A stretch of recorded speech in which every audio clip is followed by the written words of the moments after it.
Well, what is going on, everybody? Welcome everybody into the Overreaction Buffalo Sports Show, brought to you by the Market Dominator on the Buffalo Rumblings Vidcast Network. My name is Joe Miller. You can find me on Twitter at Joe Miller Wired. It is so good to have you guys. Happy Victory Monday, Happy Victory Tuesday, Happy Victory Wednesday. It's a wonderful Happy Victory week. If you are a member of Bills Mafia, if you're a Dallas Cowboys fan, not so much. Welcome into the show. So good to have everybody. I appreciate all of you joining me live right now. There are a ton of people who are joining me live. There is a lot of fun, emotion. Everybody's excited. It's good to see all of the familiar names and actually some not so familiar names. It's also fun to see some names in the comment section that I haven't seen in a while. It's good to have all of you. Please do me a favor, whatever platform you are consuming this video cast on, please like, please subscribe. So if you're on YouTube, there is a thumbs up button right there in the center of your screen. Please click that button. What it does is it gets my metrics up, and then people can find me, and they're like, oh, people watch this show. And then it's like, yes, we do watch this show. Well, maybe I should watch this show too. So there's a little thumbs up. Just click it. And if you are listening to this, consuming it in podcast form, please like, please subscribe on whatever podcast platform you choose to listen to your podcasts on. It's so good to have you. As I always say, this is a recording of a podcast. So if you are in the live comment section right now on YouTube, and I've been watching the Twitter metrics as well, and there's some people over on Twitter. If you're watching me on Twitter, jump over to YouTube. That's where all the fun is. I don't even know. Can you even comment from Twitter? Like, I don't think you can. Like, can you comment from Twitter? I just clicked the thing. Oh, I guess you can. Let's find out. Hello? What do you know? It showed up. How about that? Well, there you go. The great mystery has been solved. But yes, anyways, please like, please subscribe. This is a recording of a podcast. So if you are in the comment section right now, I am not ignoring you. If you want to get my attention, if you would like to ask me a question, if you've got a comment, please super chat me. It'll glow on my screen. I'll see it and I'll be able to respond to it. Otherwise, I'm going to do a very good job, or at least attempt to do a very good job, to stay on my notes. But as I always say, whether this podcast finds you around a cup of coffee, at the gym with your AirPods in, on the drive to work, or watching me live right now, let me just say one last time, welcome. It is so good to have you. Oh, I see all. Awesome. I see all the X folks showing up. So let me hang on a second. Good to have all the Twitter peeps. Awesome. I've never seen the Twitter logo actually show up, so that's pretty cool. It's good to have all you guys. Appreciate you guys joining and making yourselves apparent, or making yourselves, what's the word? Obvious. I don't know. Showing yourselves. I can see you. The people on YouTube cannot, but I can see you. It is so good to have every single one of you. Before we get started in this show, let's take a very quick moment and hear from our show sponsor, the Market Dominator team, which is fitting because, as has already been stated in the comment section, this was quite the dominating performance. Here we go. Hey, Bills Mafia, John Spaschak and Scott Catillas here. The Market Dominators, the proud sponsor of the Overreaction podcast by our good friend Joe Miller. And listen, I'm wearing the Knox jersey. Scott's wearing the white jersey. They're both on injury reserve. They're broken, right? Bad news. But the good news is the Market Dominators are not broken. Bills. All right. I picked the wrong one. I got to pick a different one. That's like a things aren't going so well video. Let's see here. Let's do this one. So, I hit the wrong button. Hang on a second. So let's change the Market Dominator video, not share screen. Boy, we are getting off to a wonderful start here, Bills Mafia. There we go. Is this what I want? This is what I want. So let's do this. That's so many. So here we go. Yeah. Bills Mafia, John Spaschak here, right, the Market Dominator for the Market Dominators real estate team. I know we're having a tough time this season, but listen, the Market Dominators are not. We are succeeding every day. We're going to get this right. The funny thing is like, I don't know that John necessarily cares which one I show, but I want to show a fun one. Introducing the Market Dominator. Folks, I'm John Spaschak. That's right, the Market Dominator. And I am the proud sponsor of the Overreaction podcast, hosted by my good friend, Joe Miller. You know, his approach is absolutely outstanding. It's excellent. And that's what our approach is when we get into real estate. We help our clients win, just like our beloved team is doing week in and week out. So folks, if you want somebody representing you with the most cutting edge technology, using artificial intelligence and everything we can get our hands on to help you win, you reach out to me directly, 716-570-3298. We will answer our phone. And one more thing, go Bills. Go Bills. There we nailed it. And somebody just put in the comments section, come on, work. Nothing is working tonight. None of my technology is working. Like I've got the wrong videos going on. Tracy Fichter, where are you at, Tracy? I saw you. She says Joe is drunky. Joe is not drunky. Joe has not had. This is the 3 sips I've just taken are the first 3 sips I've taken today. Joe is just in a good mood. So can we just leave it at that? But it's so good to have all of you. Yes, if you are in the market to buy or to sell a home, you got a little bit of the trifecta there of the Market Dominator. Please give John and his team a call, 716-570-3298. We're going to have some fun on this show. This was an amazingly stress-free game. It was never in doubt, right? Never in doubt. Josh Allen completed all of 7 passes in this football game. 7. I don't know if you knew that or not. Josh Allen made the comment in his presser that he felt like the kid that didn't do anything in the class project and still got an A. That is actually very accurate. Josh threw 15 passes. He completed 7. His completion percentage was not great, but at the end of the day, the Buffalo Bills beat the Dallas Cowboys, America's team, right into the ground, 31-10 on 7 completions from Josh Allen. 7. That's all it took. 7. And there's not much more to say about this football game. Show over. Offensively, defensively, coaching. The reality is, yes, that's what we want. Yes, offensively, yes, defensively. Yeah, I'm not saying that I don't want Josh to throw the ball. I'm just saying when you're talking about the ability to get into a game and see what the Buffalo Bills did, and I've got more information on that in a minute, yes is the answer. Defensively, yes, the Bills didn't take their foot off the neck. They didn't turtle shell. Yes, stay that way. Coaching, yes, absolutely yes. I mean, that's how we play. That's who we are. That's what we as Bills Mafia expect every week. That is championship level, championship caliber, as Sean McDermott has recently said. However, we have to get into the playoffs first. So that is still a chase for us as Bills Mafia. But regardless, yes, yes, yes. Give me more of that.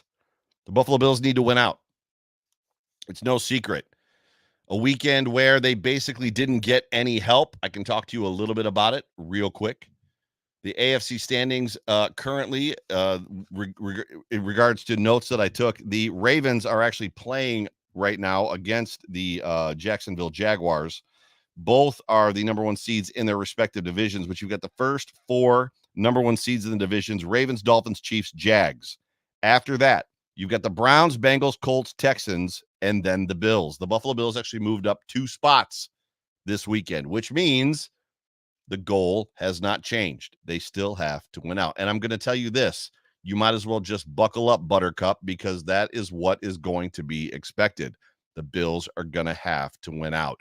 Even if the Dolphins win the division, so the Dolphins win every game until that last game of the season, and the Bills win that game, the Bills are still going to be number 2. The Dolphins are going to win the division. The Bills are going to, that's the only way the Bills can make the playoffs. The Bills have to win out. So there's 3 weeks to go. The Buffalo Bills are in 9th. As I just said, they moved from 11th to 9th. They could have moved prospectively right into a playoff spot, but they didn't get any help. They got actually no help at all. The Browns were actually down in a football game today to the Bears, and the Bears let them come right back into it. So the Browns are now the number 5 seed. The games they've got up and coming: the Texans, which are also in front of the Bills, the Jets, and they've got the Bengals, who are also in front of the Bills. In the number 6 seed, the Cincinnati Bengals, with a backup quarterback who's actually playing pretty well, who was also down this past weekend. Those are 2 games that, had they gone the opposite direction, The Buffalo Bills would have bypassed them or passed them in the standings. The Bengals actually beat a team in the Vikings that lost in a very Billsy fashion. I don't know if you tuned into that football game, but it was tough to watch. But the Bengals are the 6th seed. They have to play the Steelers. They've got to play the Chiefs. And I cannot read my handwriting for who they've got to play after that. I think it starts with a B. Regardless, I think this might say the Browns. I think they've got to play the Browns. Yeah, they got to play the Browns. My bad. The Colts are also ahead of the Bills. The Colts are in what's this? 1, 2, 3, 4, 5, 6, 7, 7th place. They have currently the last, I believe, position in the playoffs. They have to play Atlanta. They got to play the Raiders. They got to play the Texans. The Texans are ahead of the Bills. They're in 8th place. They've got to play Cleveland. They've got to play Tennessee, and they've got to play Indianapolis. Now, this is all you need to know as it pertains to the Buffalo Bills winning out from here on through. A lot of these teams, as you just heard, play each other. That's good for the Bills. The Dolphins, on the other hand, well, the Dolphins are also in control of their own destiny. If the Dolphins win out, then they get the AFC East division. I think if they lose one game and then beat the Bills in the last game of the season, they still win the division. But the Dolphins are very much all of the pressure, as much as it feels like there's a lot of pressure on the Bills, the majority of the pressure in the AFC East is on the Dolphins. So you've got a Bills football team that the last several years have finished the season pretty much on the uptick, one out, right? So whereas the Dolphins are the opposite of that. Every time it's come to the end of the season and there's been a lot of pressure on them, they've folded like a chair. And that's literally the situation the Dolphins are in right now. They've got a team in the Buffalo Bills that are chasing them. The Dolphins are no longer the hunter, as we've talked about as Bills fans. They are the hunted. And the Buffalo Bills are hunting them. With every week that passes that the Bills win, it puts more pressure on the Miami Dolphins to continue to win, which, by the way, the Dolphins face the Dallas Cowboys in Miami this coming weekend. So the Bills play Saturday night at 8 o'clock. I think that Dallas-Miami game is actually Saturday during the day. So a lot will be kind of not determined, but we'll kind of have some information kind of going in. And you've got to believe that the Dallas Cowboys are going to play better in Miami than they did in the rain in Buffalo. They're also going to come into that game probably a little bit upset. So that is just kind of a quick wrap up. The Bills could have gotten a lot more help. They possibly could have been in the 8th or even 7th place or spot after this weekend. But they, again, the help that was out there they were kind of on the verge of getting just didn't come through. A lot of teams that were winning or had games in hand, not in hand, but it kind of had games under control, 2-possession leads. The Browns, who else? The Vikings over the Bengals, the Bears over the Browns, and the Texans, I believe, were getting, or did the Texans lose? Regardless, there was opportunity there for the Bills to kind of move up some spots. I get into these moments and then it's like I've got a square thought because I've watched these games, right? And then like I get in this moment live on YouTube and I lose my focus and I doubt what I think I know. So, and then I say things like Connor McDermott like 7 times on a show on a Wednesday, and then somebody gets on YouTube or on Twitter and corrects me. It's like not badly. They're like, "Hey, by the way, did you know that you said Connor McDermott instead of Connor McGovern like 4 times?" It's like, don't. I'm an old man. Please don't hold it against me. Oh, this is not easy. This live YouTube live podcasting stuff, but yeah, there are no edits here. It is what it is. So, but that's the Buffalo Bills kind of playoff picture in a snapshot. I'll probably give that to you every game. I think we've done it a couple of weeks in a row, or we've done it a couple of times in the last couple of weeks. But regardless, on the other side of the football, on the other side of the field, the Dallas Cowboys actually clinched a playoff spot during the 1 o'clock games without even playing. And Dak Prescott was told that they had clinched a playoff game. And Dak basically said that doesn't matter. He doesn't care. All that mattered to him was the win. And I'll be honest with you, mad respect for that young man for saying that, because that's a big deal. I mean, it's the fact that them losing the way they did meant more to him. He basically was saying it was inevitable. We knew that we were going to make the playoffs. It was just a matter of time. And in that moment, emotionally, the loss probably stung more than the news felt good about making the playoffs. But it was an unseasonably warmish day with some rain. That does not mean that it was warm. It just means that it was unseasonably warm. It was about 44, 43 degrees.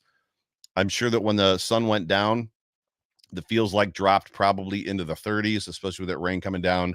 I don't know if wind was much of a factor. I was not at the game. Those of you that were at the game, you can probably put it in the comments section as to whether or not the wind was a factor.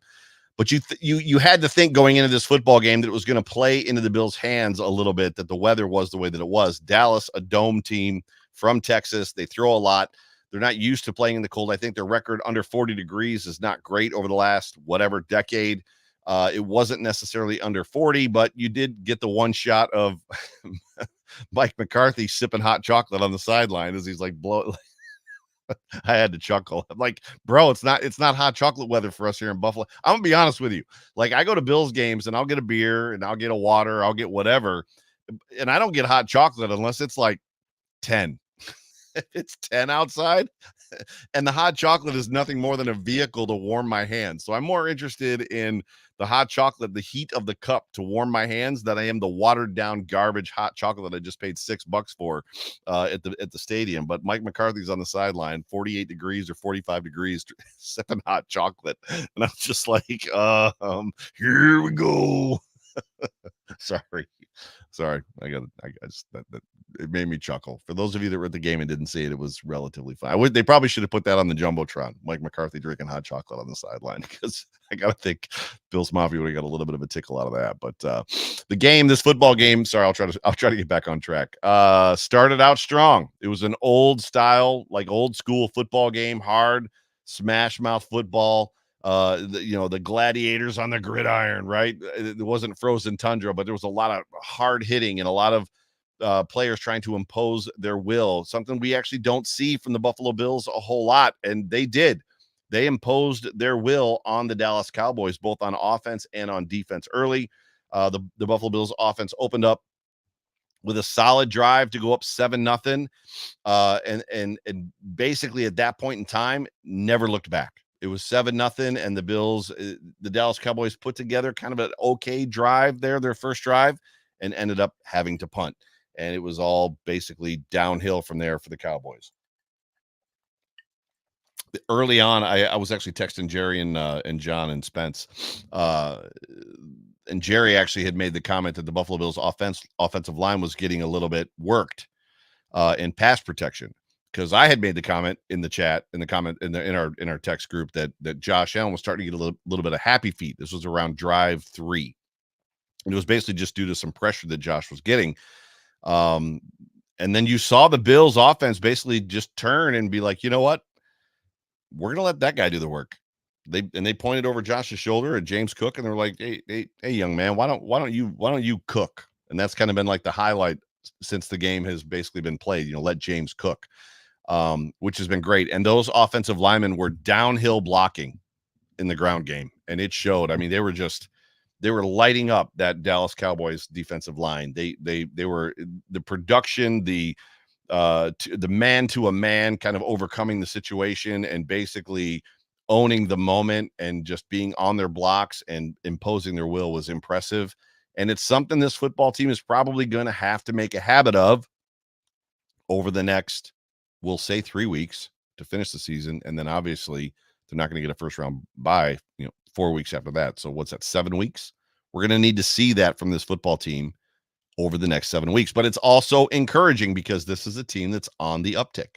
They're putting it together at the right time. There's cliche things that we always hear about, and that seems to be it's always some other team in the league that's doing. They put it together at the right time. They started winning at the right time. Towards the end of the season, they got hot at the right time, and we are kind of that football team that's in that niche right now, in that mold of being the team that's getting hot at the right time.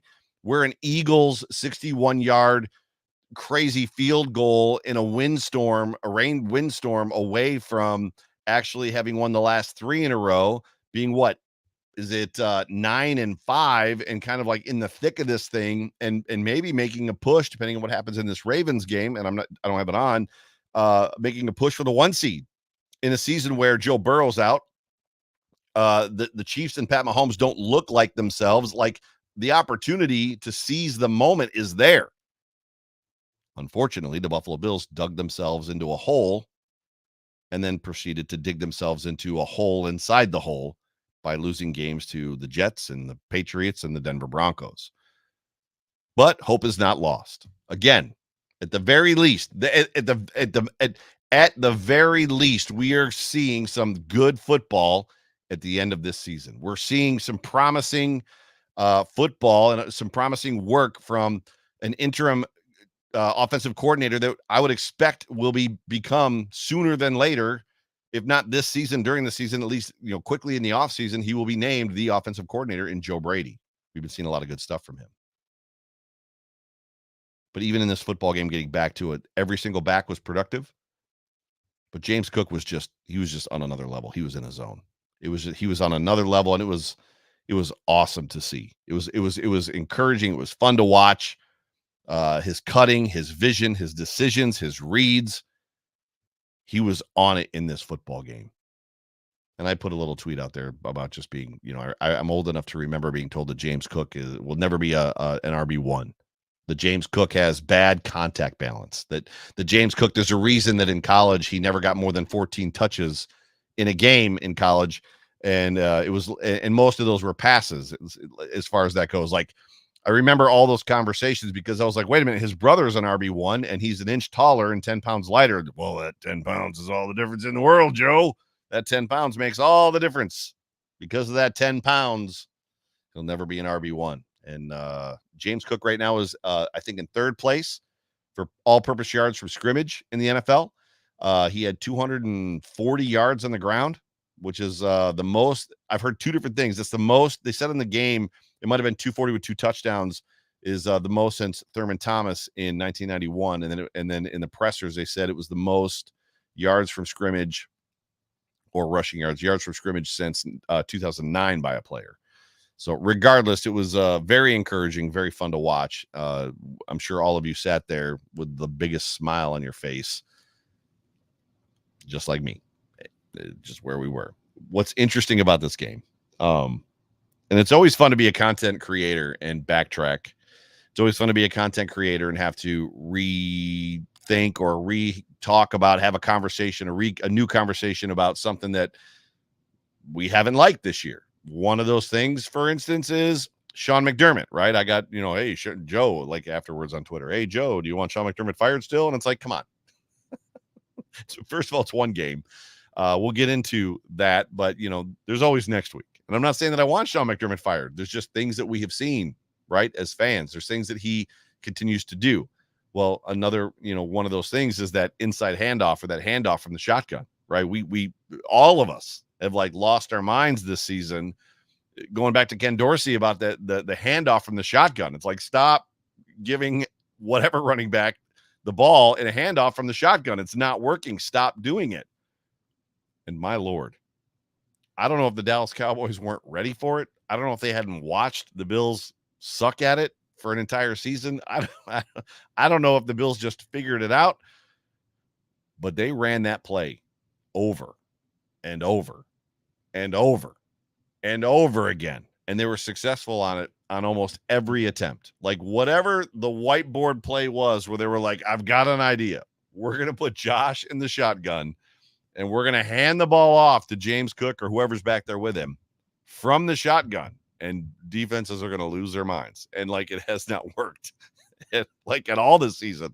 And in this game, by golly, by George, it worked over and over. And the Dallas Cowboys, and good on Joe Brady, because Josh Allen said it as well. They just kept calling it. There was one point in time, there was a wrinkle to this play where James Cook would just basically motion around to the opposite side of Josh Allen. And maybe that was just enough to throw the defense off a little bit. But they ran that play, I think at one point in time, I counted 3 times in a row. And James Cook got 4 to 9 yards every single time. James Cook would start on Josh's left. He'd rotate around, motion around to his right. Josh would snap the ball, hand the ball to him, and he would take off. And he was picking different holes. He would take the inside hole inside the tackle off the guard a couple times, and then one of the defensive players came into that gap, and James just bounced it outside and took it around and went to the edge. They just abused the Dallas Cowboys with that play, and it was fun to watch. So here I am retracting all of my hates about that play because the Bills made it work. So I now love that play. but I'm letting you know that I love that play up until the moment that it doesn't work again, and then I'm going to hate that play, and I'm going to scream at the television, stop running that play, stop handing the ball off out of shotgun, quote unquote, it does not work. So I too, just like you, am a hypocrite, is basically what I'm telling you. But when you look at this football game and you kind of like break it down by half, that was about as perfect of a first half as you could probably play, just despite, I'm going to say, a couple of bad penalties. There ended up only being one penalty in this game, the Terrell Dotson penalty, because the Taylor Rapp one it gets negated by the offsetting penalty, so it didn't happen. But at the end of the day, Taylor Rapp shouldn't be diving a foot and a half off the ground at a quarterback who's sliding. I don't care if he hit him or not. I don't care if he glanced him. I don't care if he barely touched him. I don't care if he missed him. When the quarterback's going down and you are diving a foot and a half off the ground laterally, like you're horizontal, laterally, like flying across the ground, basically head first at a quarterback, you don't do it. That's a stupid play. And if I had basically bad things to say about this game, it's this play, which effectively got negated because their offensive line, had a problem with it. And he stuck up for his quarterback, and he got flagged as well. Offsetting penalties. Great. And then Terrell Dotson with his, and there was a lot of confusion from people that were actually at the game. They couldn't see him lunge. And so, yes, Dak Prescott is a runner in that situation. However, he's a runner and he is still a quarterback, and he did not go head first. He also did not get tackled. He still surrendered on the play. And when he surrendered, which means he went feet first, just so everybody knows, because there were people on Twitter that were mad about it, Terrell Dotson lunged. He went head first, and you saw him lift and lunge forward at Dak Prescott. Not only should you expect a flag, that's a penalty. 100% all day long. Again, didn't hurt us in the long run, but stupid penalties like that can hurt us. You're talking about a situation that we could have maybe played a penalty-free game. But despite just those two things, they played about the most perfect half that you could possibly play. We went through that first half watching the Bills dominate a football team, dominate a good football team. And dare I say, this is not the first time we've seen the Bills do this year. And all the questions arise, primarily two. Can they? Will they on offense? Will they on offense keep their foot on the gas? Will they keep coming at them? Because sometimes even inside of the game plan, even inside of the game, when they get up, we've seen it, 2 possessions, 3 possessions. As much as they're being successful on the run, it doesn't mean they're going to keep running the same run plays. A lot of times you see offenses like go into different run plays to kind of begin to chew up clock and kind of change what they're doing to effectively take their foot off the gas and like drag the game out to run out the clock to win, right? But they didn't. They kept running the same stuff at them the whole entire game. The Dallas Cowboys had no answer. There was no adjustment to be made. There was nothing that they could do. And at one point in time, about halfway through the third quarter, I tweeted out, I was like, they've already headed to the bus. Like, this game's over. Because they weren't even trying to stop James Cook at that point in time. The Buffalo Bills kept their foot on the gas. It was great on offense. And then the other question, and this is the one that largely for me, all of the pot gets stirred and the conversation really begins to come up on whether or not Sean McDermott continues as the head coach of this football team. And that is, can they, the Buffalo Bills, Sean McDermott, keep their foot on the throats of that offense while they're out there on defense? Because we have not seen it. We saw it a little bit last week against the Chiefs. However, Chiefs at home, right? Better environment for their offense.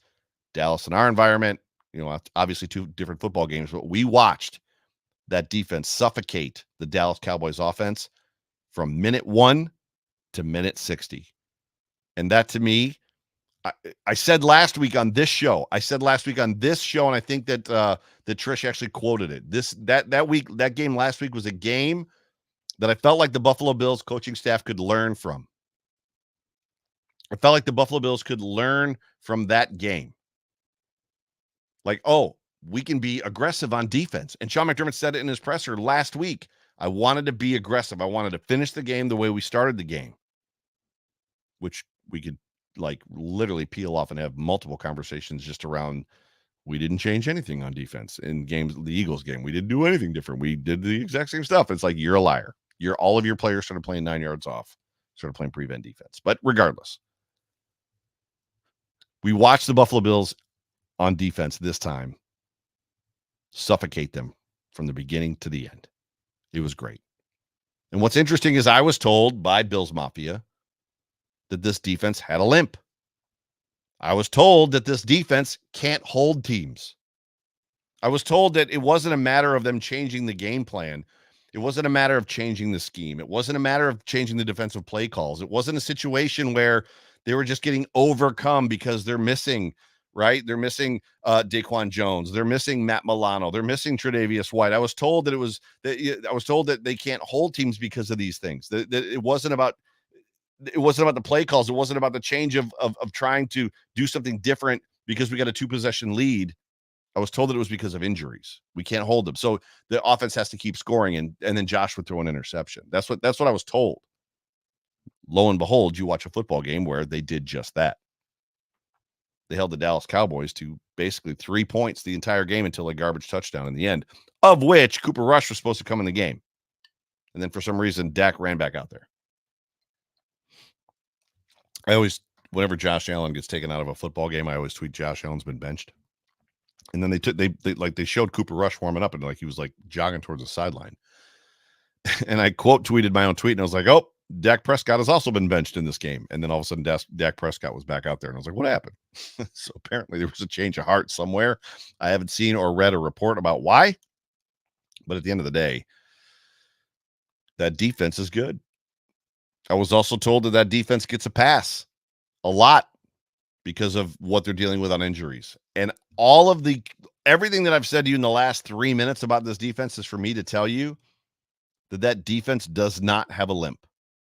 That defense can hold teams, good offenses to the score. They can suffocate them. And that defense does not get a pass. When they let up and they allow the Eagles to score 30 points in the second half of a football game and win, they don't get a pass on that. They didn't have a limp. They just didn't hold a football team. Peyton Plays with the super chat. Peyton, thank you so much for being a part of the show, brother.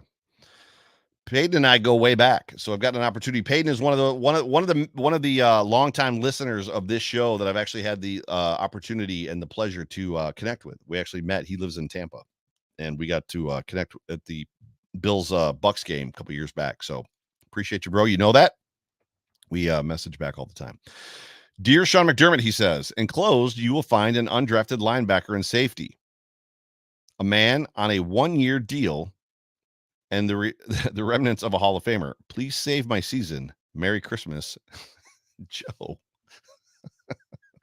That's funny. That's good stuff. It's interesting for me to see all the people from X, by the way, that are like, X is telling me that all these people have joined the show, which it's never done before, which is hilarious. So pretty cool. Anyway, sorry, getting back to my notes. But Peyton, thank you so much for being a part of the show, brother. You know that love you tons, man. I have told you over the last couple weeks, I've told you over and over again. I don't remember going back how far, but I've told you over and over again that this defense has the pieces they need to complement the offense and win football games. Tonight, in this football game against the Dallas Cowboys, they showed it against one of the best offenses in the league from jump. This might have been the most complete and complementary regular season game we have seen from this team. We've seen the perfect game against, obviously, the no punt game against the Patriots in the playoffs. This might have been one of the more complete and complementary regular season games against a very good football team we've seen from a Sean McDermott coached football team. I literally did not want this football game to end. I was like, can this just be heaven? Can this be eternity? Because this is bliss right now. And as you can tell, I'm in a good mood, right? I like to talk about the Bills when they play well. I don't want to have to find things to be upset about. I don't want to have to find things to be mad about. I don't want to have conversations about Josh Allen turnovers. I don't want to have conversations about Sean McDermott making the same mistakes over and over again and never learning. I want to talk about good things. I want this team to win a championship. I want Bills Mafia to get what we deserve and have deserved for a very long time. I didn't want this game to end.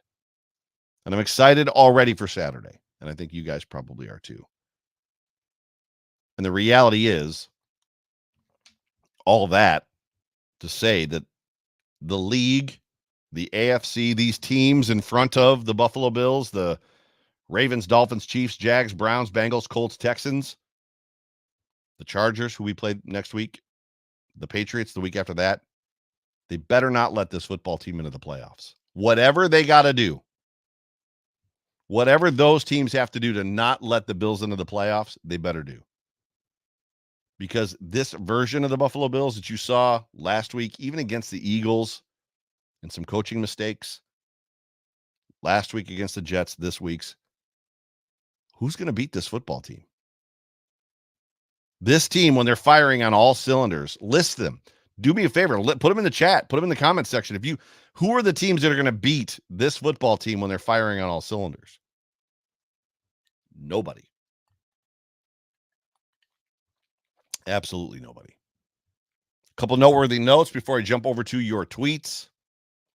Josh Allen surpassed Cam Newton for the most rushing touchdowns among quarterbacks, NFL quarterbacks, in a player's first 6 seasons. Josh Allen also became the first quarterback in NFL history to have 10 games in a season with a rushing and a passing touchdown, and there's 3 games left, which means he has the opportunity to further extend both of those records. Also, Stefon Diggs, who was the Bills' leading pass catcher, the one throw, it was an oh my God moment for me. Like I didn't stand up from the couch, but it was a borderline stand up from the couch moment. Josh gets flushed out, to his right, and sidearms that football, which only Pat Mahomes can throw like off platform. Like he's the only one that can throw sidearm balls. He throws the ball sidearm in the rain, and Stefon Diggs reaches out with one hand. You all saw it, and like pulls that ball in. It was a stupid throw, and it was a stupid catch. I mean, that's a throw and a catch that should be on the NFL highlight reel for all of 2023 into going next year, going to 2024. It was incredible. But Stefon Diggs is the first wide receiver in Buffalo Bills history with 4 straight 1,000-yard seasons.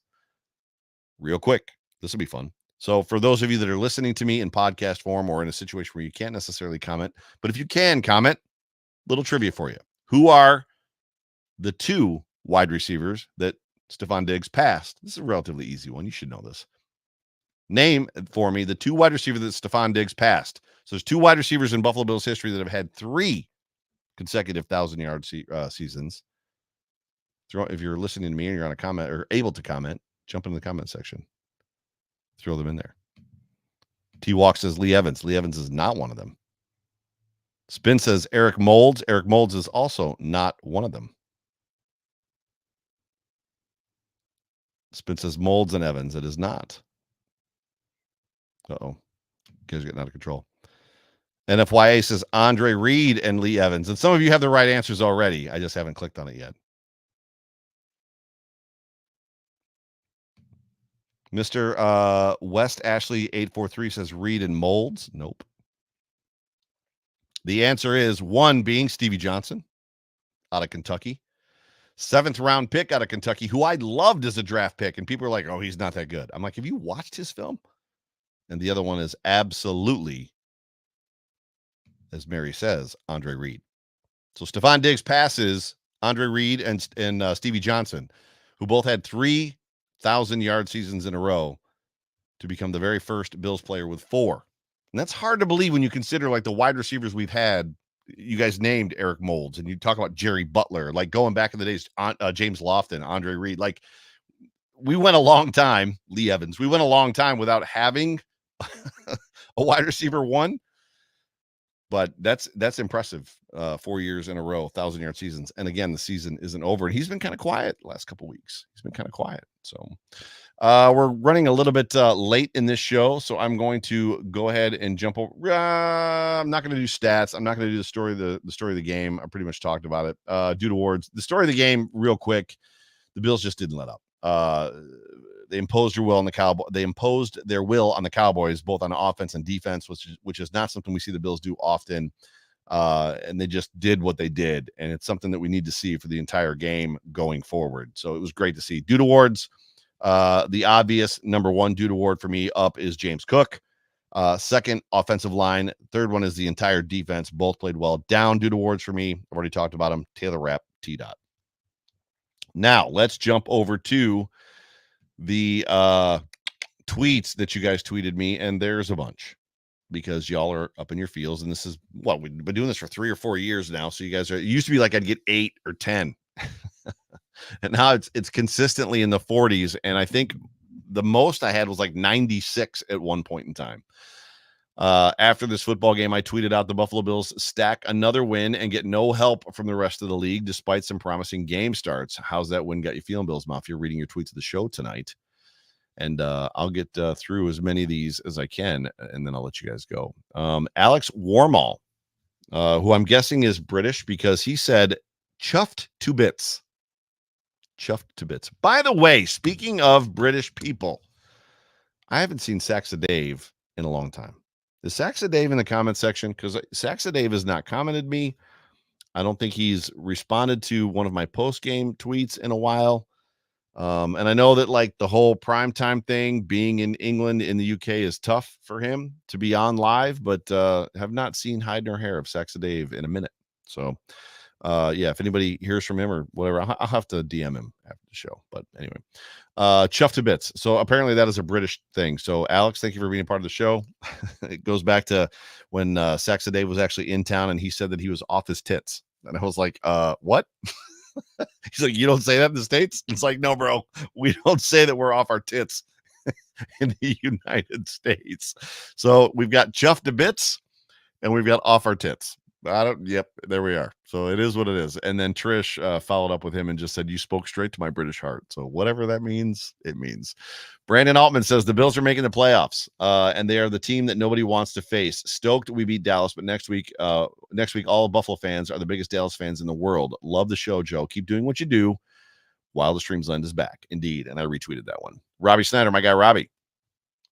I'm happy with this win by the Bills. They played hard and showed a lot today. Happy to see James Cook running the ball. Hashtag Go Bills. Hi, Joe Miller Wired. What's up, Robbie? My guy Payton says, these guys ain't so effing bad, which is the gift, I believe, from Major League. Richard Rush says, finally, a game that was fun to watch and didn't age me 10 years. That's the thing that's like low-key missing. Like, there was no stress. I didn't age. I don't have any gray hairs in my beard from this football game. We need to keep feeding Cook. He had a phenomenal game, and our D-balled all game. Was fun. D-balled? Did you just really make me say D-balled? All game was fun to watch. Pause. Go Bills. Sorry. Leon B. Need to continue to stack wins. And he's got, was it the Big Lebowski pounding on the ceiling? Karen, hashtag let's go Bill, or let's go Buffalo. Inching closer back to wildest dreams land. Got to retweet that one because I retweet all those. With that statement game, just owning both sides of the football. Go Bills, Bills Mafia, almost Bills by a billion. She got the gif, believe. I Mike 23 says, say it loud and proud, Joe. How about them Cowboys? Love it. Absolutely love it. You're either offside or you're not. Oh, I just said that, and there's Saxa Dave, like literally on cue with the tweet. So I take everything. He's probably going to listen to this in the morning when he wakes up, and I take it all back. Are we finally getting hot in December? If we can make the playoffs, this team will be a scary one to play. But 1 week at a time. Sorry, getting ahead of myself. On to the Chargers and another killer kickoff time. He rolls his eyes. Go Bills. Yeah. So for him, it's a matter of 8 o'clock is 1 o'clock in the morning game start for him. So crazy. Brian Anthony, my guy Brian Bowers, who's in the chat. Total domination, Joe. This team has been completely different since we made the switch to Joe Brady at offensive coordinator. Why did we wait so long? It's a good question. Imagine what our record would be had we done it sooner. Either way, let's keep it going. No one wants to face this Bills team in the playoffs. 100%. Bills Media 716. James Cook was possessed, and all that talk about the Dallas Cowboys got shut down real fast. Pure domination against a top 5 team in the league. The boys are rolling at the right time. Don't let us get into the playoffs, Joe Miller. Go Bills. Jose Whosoever _777. Go Bills, and he's got the Kool-Aid gif. Oh yeah. I hope I do those like those things right. So the little impressions. M-Robs. This felt like exactly what this team needed. Now just keep winning. It was Deion Dawkins who said that this team is starting to believe in themselves. He inferred it. And then he did say that they're starting to basically play with some swag. So M-Robs, sorry, I just hit my microphone. M-Robs, you're on point there totally. Autumn's got the gif of a person literally running through a brick wall. Love it. 207 Bills fan. What a game for James Cook. When this team is on, no one can hang with them. Go Bills. There's a recurring theme on this show.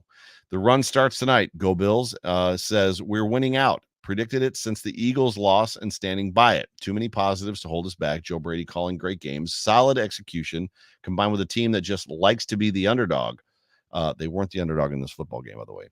Will be a hard team to play in the weeks ahead. Scott, you are 100% correct. Mike Graham at All Right Mike 13.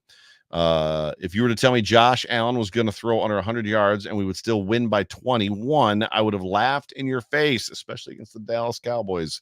Right there with you, bro. This has me excited. Bills look dangerous. I would agree. McCrane 430. Don't worry about the other teams. Just take care of business on our end, 1 week at a time, right? That is the phrase. So we got to go 1-0 every single week. It was interesting to see Josh Allen not know who we're playing next week. He's like, are we going to LA? We're going to LA, right? That's where we're going next week. It's hard for me to believe that they actually don't know who they're playing week to week, but apparently it's true. Bills fan UK. An old-fashioned ass kicking. They finally let James cook. Hashtag wildest dreams, which automatically gets a retweet from me. LG in the Valley. Bills need to go 3-0 or they will miss. Well, you're correct. LG, thanks for being a part of the show. Letting us all know what we all already know. C-Dub, hashtag Bills Mafia, Chris Wells 73. Looking forward to a pissed off Dallas team going to visit Miami next week on Christmas Eve. No, day before Christmas Eve. He's got the Grinch gift, which is great. Jackie Broder at Broder Jackie. Hey, how about those hog mollies? How about those hog mollies? I really am just imagining John Fina gloating right now. John was beside himself, not only in the little text group we have, but also on Twitter. He was enjoying what he was watching. Alex Turner 631. Denver losing certainly helped, but we need more help. We absolutely need more help. Jonathan Reddy. J Red Show. Happy they won, but also a little irritated that they waited so long to fire Dorsey. And now our playoff hopes are in the hands of other teams. It's, yes, in the hands of other teams, but it's also in our hands. The Buffalo Bills need to win out. Daniel Burr, Dan Charles Burr. Was this game? I'm trying to decipher what was this game porn for Sean McDermott, or was this Sean McDermott porn, right? Suffocating defense and an offense that ran the ball mercilessly down the opponent's throat. Coach will need a shower and a cigarette after watching this game film tonight. Apparently this is overreaction after dark at this point. Z Stats, Easy Bill 7. It's the rest of the AFC that's going to need help. True story. Laskies at Laskies. This game makes perfect sense. This is a playoff game for the Bills, and Dallas loses playoff games. That's funny. Do you prefer let Cook cook or let James cook? Go Bills. That's an interesting question. Do I prefer let Cook cook or I like let James cook? I think I like it that way better. I don't like let James cook. I don't like let Cook cook. I like let James cook. And so I think I'm on the same spot that Josh Allen is. If you saw the locker room cameras, they came into the locker room post game. Excuse me. Meathead Mike at meathead _ Mike. Replaced Ken Dorsey with Joe Brady a few weeks earlier, and our season outlook is vastly different right now. But Meathead Mike, we are not talking about what our outlook from earlier looks like. We're looking at what our outlook is right now, which is basically this team's got to win out, and we believe they can. Rook 33, Miami not beating the Cowboys. Miami is not beating the Cowboys. Ravens back-to-back. So see you in Miami for the division. So Rook is basically saying that the Dolphins are going to drop a game or two here coming up, and that last game of the season is going to be for the division championship in the AFC East between the Bills and the Dolphins. I like it. Proud Bills fan at Green Melon Study. We didn't get no help. Steelers and Broncos lost, moving us up 2 spots. It's a true story. Phil Martello, I mean, they got a Broncos loss last night. If they win out, they're in. Just win, baby. Bills got to win. Vinny A at VJAKMA. Went out and it will be fine. Got through Philly, Kansas City, Dallas, 2-1. Should be 3-0. Now have the Chargers and Pats coming up. Chargers away, Pats at home. Just if anybody's keeping notes or keeping track or doesn't know, keep playing like they are, and you might be fighting for the AFC East in the final. 10-7 or 11 or 10-7, 11-6 should get the Bills in the playoffs. Well, I think I prefer 11-6. I think the Bills are going to have to be at 11-6. So basically, count on that. Don't shoot for 10-7. Shoot for 11-6, in my opinion. Cheryl Wilson at Crappy Jazz. That's a funny name. I'm cautiously optimistic, but also freaking excited. Me too. Adam at Adam Runstrong. I'm stunned. I thought we'd win, but not like this. I thought for sure we were all going to bed mad despite a win. I get it, right? You never know going into games what you're going to get. I wasn't expecting 31-10, which realistically is 31-3. The Bills curb stomped them. They just literally curb stomped them. I thought we would win this football game. People asked me all week what my thoughts were. I was like, this is a winnable game. It depends on which football team shows up, right? And right now the Bills are consistently the same team, which has been great. So I get what you're saying. I didn't expect to go to bed mad. To me, at this point in time, any win is important. Win ugly if you have to, just like last week against the Chiefs. Just win. Clearly, it does way more for our confidence going forward, knowing this team is starting to put it together. So, Charles Byrne, go Bills. This is the running game we've been missing. Yeah, literally for 5 years. The Bills showed different looks Dallas wasn't ready for. Tyler Bass is back on track. Oh, and Vaughn, who? Vaughn actually played a lot in that fourth quarter because they were basically sitting guys. And Vaughn was the guy, the $100 million man, putting him in there to get reps, which I thought was interesting. So, things that probably only I noticed. Cynthia Padula, feeling like if this is us peaking, no one is going to want to play us. Thank you, Joe Brady. This is what the team needed. Keep grinding. We're not done yet. No, we are not. Publicus Fox at Joyce Publi 17718. I think we all need to be Cowboy fans as soon as possible. You're right. Cowboys need to beat the Dolphins next week. Douglas DeGuide. Billy's just got to keep doing what they are, and they'll take care of their own business, and that'll be okay. Basically just saying, Doug is just saying, win out, and we're good to go. Anakin Skywalker, wow. Anakin's in the room. Jedi Slayer 455. Pump this performance into my veins. 3 more. He said, and then he's got the gift that says we landed on the moon. I think is what this one is, right? No way. We landed on the moon from Dumb and Dumber. It's amazing. Men in the Kitchen, 3 words, pure domination. That's 2 words. Go Bills. Ben Groff says mission accomplished. Got the gif. Taco Bell, Taco 55 board. We're 8-6. That's all he's got to say about that. Florida Man Rob at FL Man Rob.